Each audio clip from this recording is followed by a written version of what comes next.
Book of Job, chapter 5, and verse 12. KJV.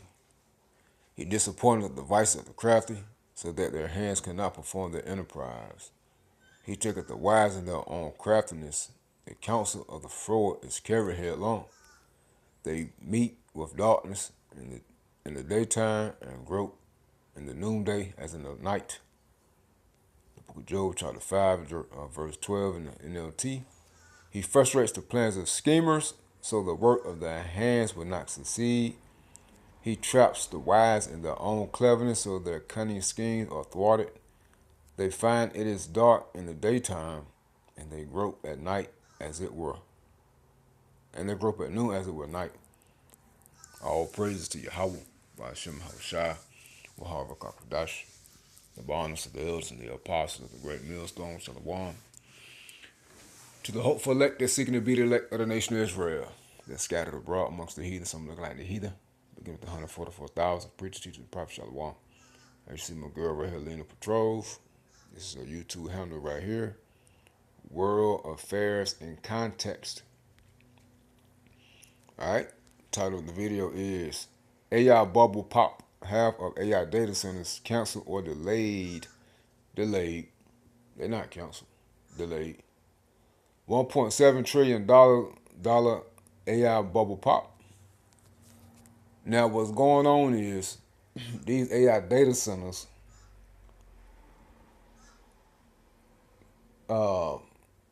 Esau's AI data centers are not functioning properly, or let me word it correctly. They can't get things up and running as fast, is what I'm trying to say. They can't get things up and running as fast as they would like. All right? As we just read in Job 5, Yahweh Shema Shah is disappointing the plans of the crafty, so that their hands could not perform their enterprise. So what's going on is Yahweh Shema Shah is throwing a wrench in their plans. All right? It's not that Yahweh Shema Shah can't stop them. Yahweh Shema Shah is throwing a wrench into their plans to show them that they don't have the power. Yahweh Shema Shah is breaking down their pride, man. Now, if they're going to get these data centers off the ground, yeah. How we know? Because it's going to be the mark of the beast. When you get Revelation 13, 16 on down, it's going to be a beast system. When you get Revelation 13, 15 on down. Okay? It's going to be a track and trace surveillance system. All right? How we know? Because Esau is trying to be like the Most High. That's big brother. He wanted to see, know, do, and understand everything. He wanted to surveil everything. The 15-minute cities are going to be here soon. Okay? So in the midst of this war is causing all of this. And they're moving quick. See, when you move quick, you don't plan things out straight. All right? That's also what that Job 5 is going into. Yahweh Shema Shah frustrates the plans of the wicked, man. They're frustrated. Things are not on course. They're stumbling and fumbling. They're scrambling and scraping. You know. And they're having a hard time. Okay? Things are being thrown together, smushed together. This is how you know we're at the end, man. Yahweh Shema Shah strip all wisdom from them. That's why the scripture says there's no wisdom in teaming. These people are finished. All right? So we're gonna let Lena Patrol speak. But before she speak, I wanna pull this up real quick. Cause she's gonna bring out the fact that it takes 1 million. This is also how you know that they're gonna be 15-minute cities, man. Hey, remember that's why these troops are gonna be set out soon. All right, remember when Esau said we're gonna set out 23,500 quick action response teams April 1st. Remember, it's never according to Esau's date, man. Esau throw a date out there. That's why you'll hear us say, well, let's see how it works. But we're on Yahweh Shema Shah's time, not Esau's time. That's why we say that, because it's true, number one. Number two, Esau throw something out there and get people to bite on it. And once they bite on it and it don't happen on that date, people forget about it. All right? But soon they're going to have these troops out because of the chaos. All right? Remember, these things are mapped out and planned out already. All right? And also, I had an article, man. I was looking for it since yesterday. I had it, then it went away. I checked on both phones, but I couldn't find it. So let me try to type it in real quick. Because right in the midst of Trump saying that the airspace, they got the airspace on lock over there in Iran. Iran shot down 2 planes. So those y'all about Shemashah marking them niggas.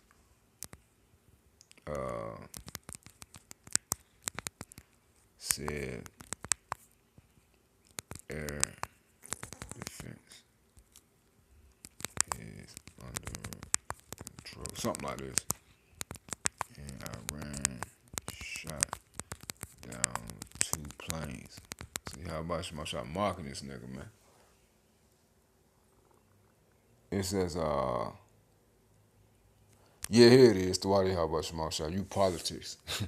16 hours ago. It says, after Trump declares the United States has complete control over Iran's airspace, United States fighter jet is shot down over Iran with one pilot miss. Hey, how about Shemashah mocking these niggas, man? Breaking down the pride, the Lord scorned to scorners, man. I had to get that joint right there. And let's pull this up real quick. Because I typed in my other phone. Let me see. How many homes? How many homes can an AI data center power? It's a search. A single modern AI data center typically consumes as much electricity as 100,000 households. Large-scale, hyperscale facilities can exceed this significantly, with some planned projects requiring enough power to 1 to 5 million homes. It says data center power demand is soaring, with some individual sites consuming over 650 megawatts. So if one data center, and this is a hyperscale facility, it says with some planned projects requiring enough power to 1 to 5 million homes. How many? And they having trouble building these AI data centers because they don't have the transformers and all the technology that China has. So let me see, how many homes? It's approximately 342 million people in America, right? How many single family homes are in the U.S.? There are approximately 85 million single-family homes in the United States as of 2023, making them the majority of the nation's 133 million total housing units. It says roughly 70% of Americans live in single-family homes. These homes are increasingly concentrated in owner-occupied, detached. One. Let me see. You know what? Let me type in how many homes. How many homes are in the U.S.? Let's type that in. As of early 2026, there are approximately 148.7 million housing units in the United States. All right, so let's roll with that, right? It says occupancy. Most of these units are occupied, with roughly 65% being unoccupied. Vacancies, there are approximately 15 million vacant homes, which include seasonal housing, rentals, and homes for sale. So they're not constantly being used. So regardless, it's just 15 million. Now you said 148 million, right? Housing units. And they say one AI data center can power up to 500,000 to 1,000,000 homes. You can't make 148 million data centers. Okay, these one data center sucks up so much water and power that it's impossible to make 1,000,000 data centers for every 1,000,000 every 1,000,000 homes, or one data center per 100,000 homes, or one data center per 1,000,000 homes. You literally can't do that. The grid is already weak. It sucks up so much water. We brought this up before. How much water does an AI data center need daily to function? Check this out. Large AI data centers can consume between 1 million and 5 million gallons of water daily for cooling, equivalent to the daily usage of a town with 10,000 to 50,000 people. You see, you can't do it. While some smaller, more efficient facilities use significantly less high-density AI servers running 24/7, create intense heat that demands constant, often water-intensive evaporative cooling. You see that? You cannot do it. You can't do it. All right? You cannot do it.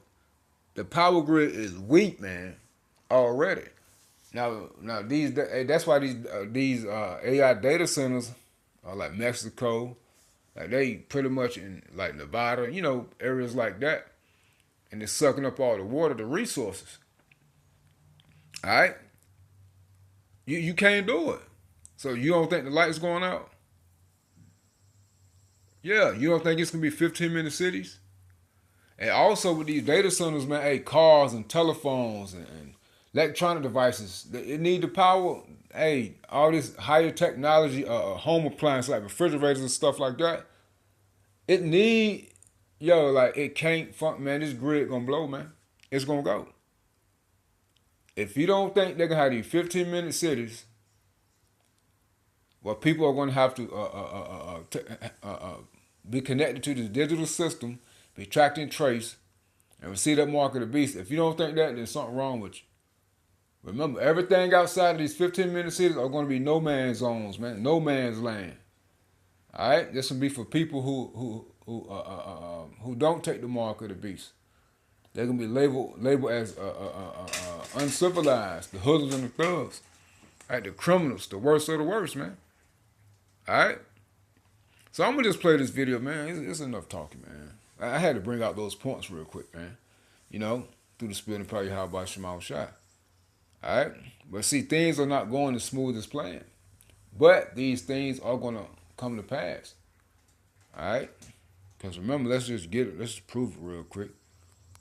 Because remember, all prophecy must be fulfilled. All right. Yahweh Shema Shai said it's gonna come to pass. Revelation 13 and 15. This is that digital system right here.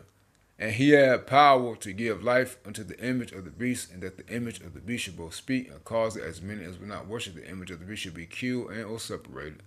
And he caused all, both small, great, rich, poor, free and bond, to receive a mark in their right hand or in their foreheads, and that no man might buy or sell, save me, except he had the mark or the name of the beast or the number of his name.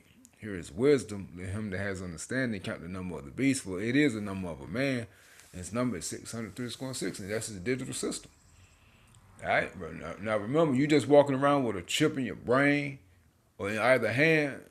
What damn purpose is that if it don't have the technology, this AI technology, the grid to use to power it, to be able to function, to track and trace?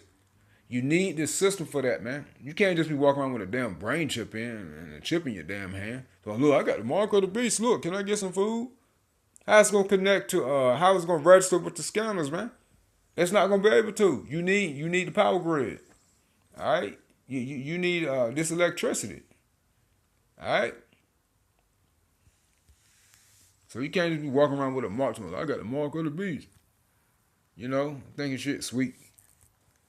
Anyway, AI bubble pop, half of AI data centers canceled or delayed.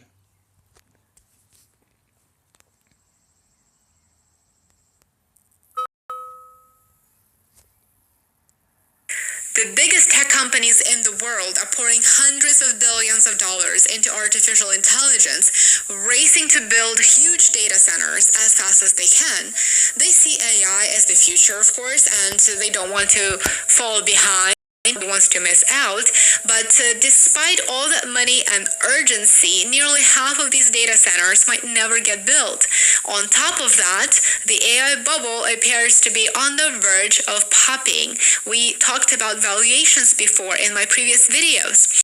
Now, the reason is not a lack of demand or funding, of course. It is much simpler and more surprising.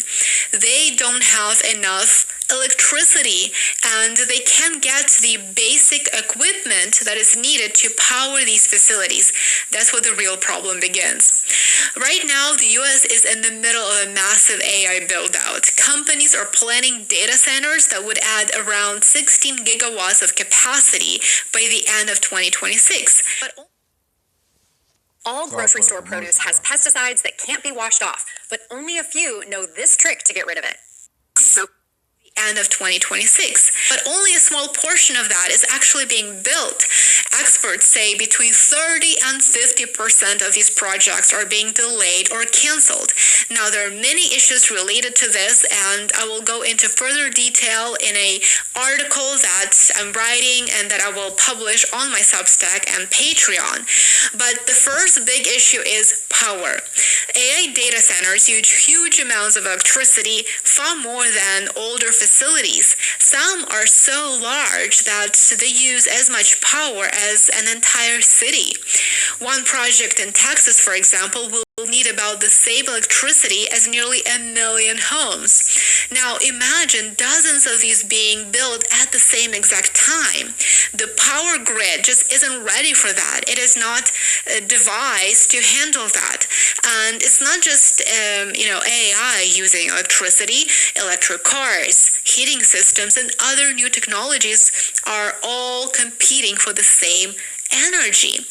So even if a company has the money to build a data center, it might not be able to turn it on.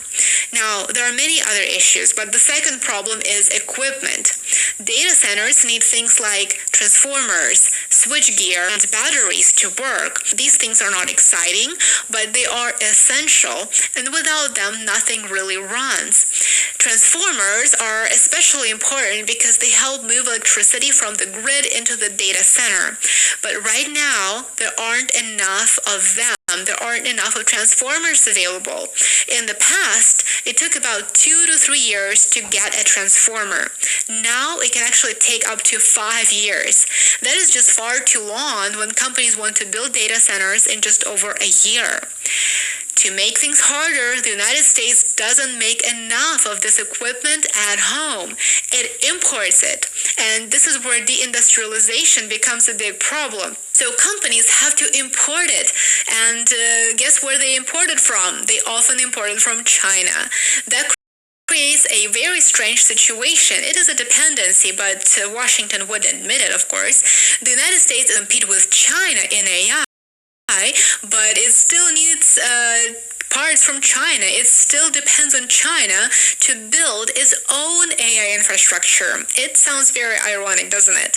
So because of trade tensions and supply chain problems, getting these parts isn't always easy. Projects get delayed, costs do go up, and timelines fall apart. Some companies are even reusing old transformers from shut down power plants just to keep moving forward. When you step back, the scale of investment is huge. Companies like Amazon, Microsoft, and Google are expected to spend more than $650 billion on AI infrastructure, but even that might not be enough to solve these problems that I just discussed. This is where a bigger question comes in. Is the AI boom moving too fast? Behind the scenes, there are issues and there are signs of strain. One major issue is something called circular financing. This means big tech companies invest billions into AI companies, and then those AI companies spend the money right back on the same companies, buying chips, renting servers, and using their data centers. So effectively, it is a circle. So the money keeps flowing into a loop, and it helps boost growth and company values. Remember, valuations are skyrocketing, and they're basically based on just assumptions that are not grounded in reality. But it also effectively hides a problem. Many AI companies are not making profits. Their costs keep rising as their systems get more complex and expensive to run. And of course, they're driving investment valuations that are not based in reality. Because of that, they need constant funding just to stay alive, just to stay operational, just to stay a going concern. And that raises an important question: what happens if the money slows down? Some people inside the industry are already thinking about the risk, not because a collapse is certain, although of course many of them do believe that the bubble is just about to pop, but because there are warning signs that they can no longer ignore. Spending is massive, returns are unclear or non-existent, and now even building the infrastructure is becoming challenging. It is becoming difficult or impossible if the trade war with China continues. This doesn't mean AI has no future, of course. The technology is real and it will likely play a big role, a significant role in the years ahead. We know that it is being widely used in the military, and given where we're going, I'm assuming that Washington is going to invest significant funds into AI military infrastructure, but it does suggest that the current hype might be getting ahead of reality. At the end of the day, this isn't just about software or smart algorithm, and it's not just about building structures here domestically. It is about real-world limits such as electricity, access to resources, manufacturing, supply chains, and relations with those countries on whom you depend, such as China. And right now, those limits are starting to show, and some of them are being strained very, very significantly. Nearly half of planned data centers are being delayed or canceled, as I mentioned in the beginning of the video, and it's not because companies don't want them, but because they physically cannot build them fast enough. So the big question, I would say, is very simple. Is this just a temporary slowdown that will be fixed over time, or is it the first real sign that the AI boom is starting to hit its limits? Because if the foundation can't really keep up, everything that is built on top of it is very uncertain. You would agree with that. Thanks so much for watching. I will continue updating you on the AI bubble, and as I said during the video, there's going to be a post on my Substack and Patreon with more details where we explore the financial and the economic impact of the AI bubble. I appreciate you being here, and I look forward to seeing you here again tomorrow. Take care. Stay pregnant as you have us, Shalom.